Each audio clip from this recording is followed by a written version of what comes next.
Hi, boys and girls. I'm going to read a book to you today called The Butter Battle Book. This is written and illustrated by Dr. Seuss. I really wanted to read this book to you on his birthday, and if you remember, I looked and looked and couldn't find it. Guess what? It was at my house. I didn't take it to school. So I'm going to read it to you today. The Butter Battle Book by Dr. Seuss.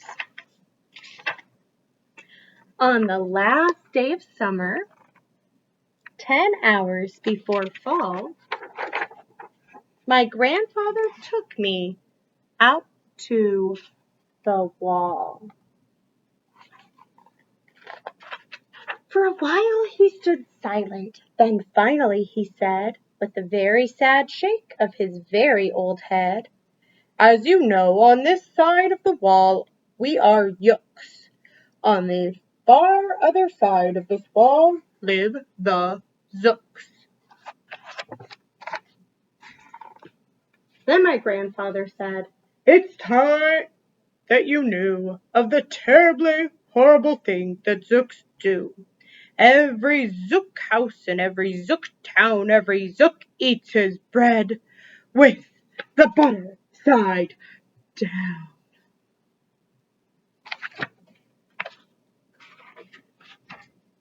"But we Yooks, as you know, when we breakfast or sup, spread our bread," Grandpa said, "with the butter side up."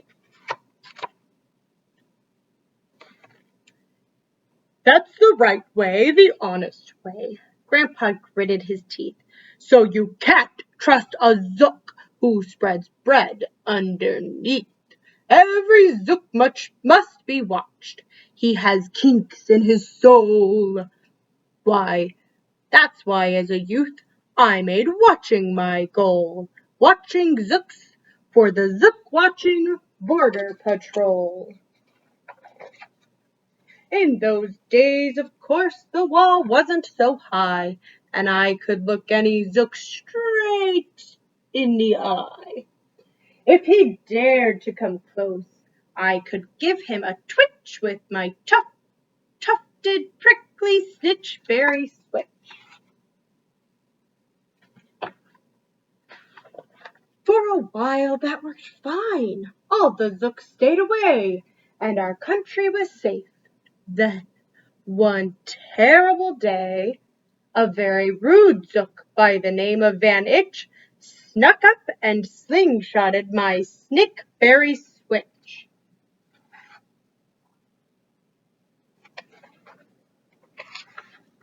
With my broken-off switch, with my head hung in shame, to the chief Yookaroo in great sorrow I came. But our leader just smiled. He said, "You're not to blame, and those Zooks will be sorry they started this game. We'll dress you right up in a fancier suit.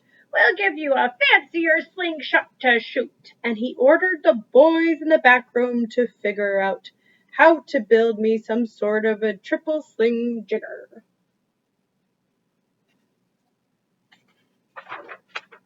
With my triple sling jigger, I sure felt much bigger.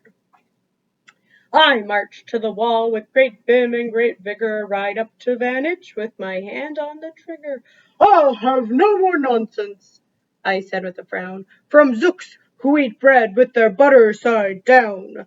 Van Itch looked quite sickly. He ran off quite quickly. I'm unhappy to say he came back the next day in a spiffy new suit with a big new machine, and he snarled as he said, looking frightfully mean, "You may fling those hard rocks with your triple sling jigger, but I also now have my hand on the trigger. My wonderful weapon, the jigger rock snatch 'em, will fling 'em right back just as quick as we catch 'em. We'll have no more nonsense. We'll take no more guff from you Yooks who eat bread with the butter side up." "I have failed, sir," I sobbed, As I made my report to the chief Yukaroo in the headquarters fort, he just laughed. You've done nothing at all of the sort. Our slingshots have failed. That was old-fashioned stuff. Slingshots, dear boy, are not modern enough. All we need is some new-fangled kind of gun. My boys in the back room already have begun to think up a walloping whiz-zinger one. My bright boys are thinking. They're on the right track. They'll think one up quick and we'll send you right back.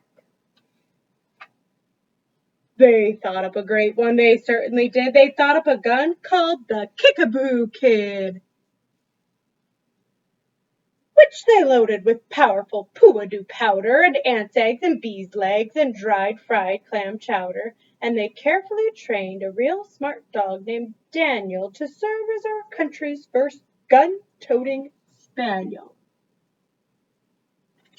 Then Daniel, the Kickapoo Spaniel, and I marched back toward the wall with our heads held up high. While everyone cheered, their cheers filled the sky. Fight! Fight for the butter side up! Do or die! Well, we didn't do, and we didn't quite die, but we sure did get worsted, poor Daniel and I. Van Itch was there too, and he said, the old pig, my boys in my back room invented this rig, called the 8-nozzle elephant tooted boom blitz. It shoots high explosive sour cherry stone pits and will put your dumb Kickapoo kid on the fritz. Poor Daniel and I were scared out of our wits. Once more by Van Itch I was bested and beat. Once more I limped home from the wall in defeat. I dragged and I sagged and my spirits were low, as low as I thought that they ever could go, when I heard a boom-bah and a diddly-dill, and our butter-up band marched up over the hill. The chief Yukaroo had sent them to meet me, right along with the right side up girls to greet me. They sang, oh, be faithful, believe in the daughter, and they lifted my spirits right out of the gutter.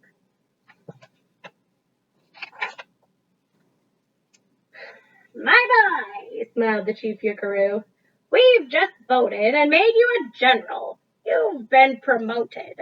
Your pretty new uniform's ready. Get in it. The big war is coming. You're going to begin it. And what's more, this time you are certain to win it. My boys in the back room have finally found how. Just wait till you see what they put up now.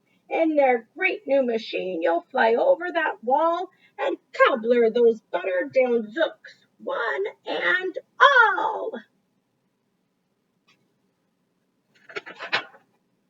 Those boys in the back room sure knew how to putter.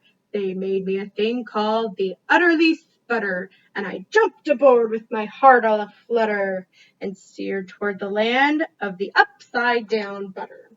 This machine was so modern, so frightfully new, no one quite knew exactly just what it would do. But it had several faucets that sprinkled blue goo, which somehow would sprinkle the zooks as I flew, and gum up that upside-down butter they chew.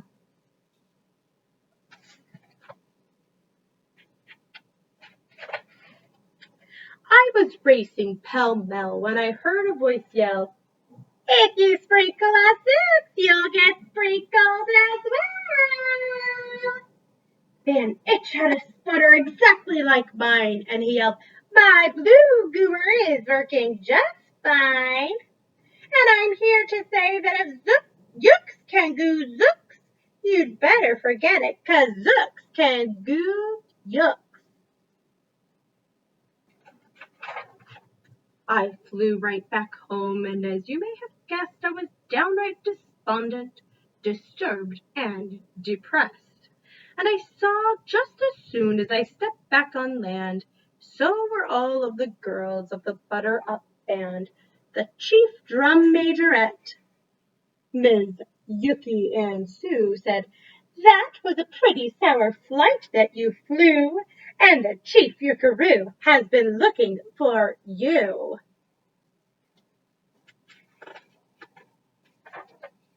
I raced to his office.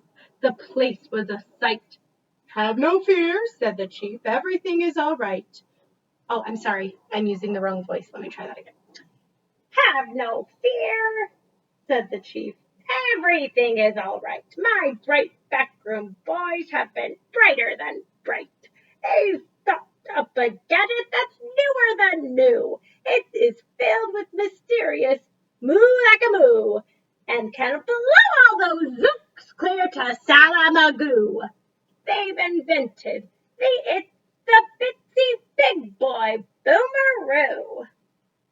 You just run to the wall like a nice little man. Drop this bomb on the zooks just as fast as you can. I've ordered all yooks to stay safe underground while the Bitsy Big Boy Boomeroo is around."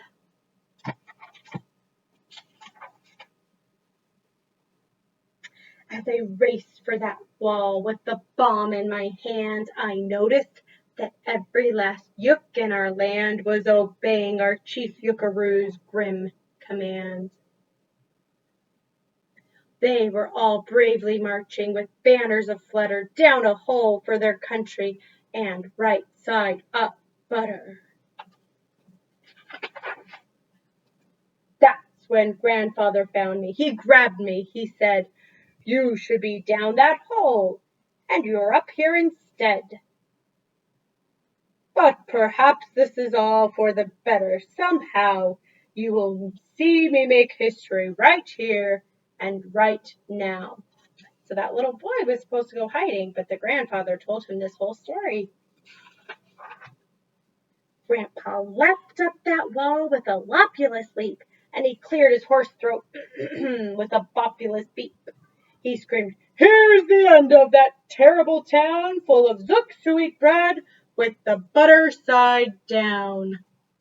And at that very instant we heard a click, click of feet on the wall, and old Vantage clucked up. The boys in his back room had made him one too. In his fist was another big boy Boomeroo. "I'll blow you up!" he yelled, "into pork and wheat beans. I'll butter side up you to small smithereens." "Grandpa!" I shouted. "Be careful! Oh, gee, who's going to drop it? Will you or will he?" "Be patient," said Grandpa. "We'll see. We will see." That is how this book ends. It is so unusual for a book to end without really finishing the story. So I want you as a reader to think, how does this story end? Do you think that either one of them drops it? Both of them drop it? Neither one drops it? What do you think? Have you ever been in an experience where you felt like you were fighting with someone and the fights kept getting bigger and bigger? Maybe it started out as like a little mean comment, and then they came back with something even worse that hurt your feelings more, and it just gets bigger and bigger. Have you ever experienced something like this? How will your fights end? Or can we find a way to get along with people we disagree with, even though we may butter our toast differently, or like different things, or maybe have nothing in common at all? How can we get along with someone and choose not to make these big fights? I want you to think about that and maybe write about it. Share it with us. Bye.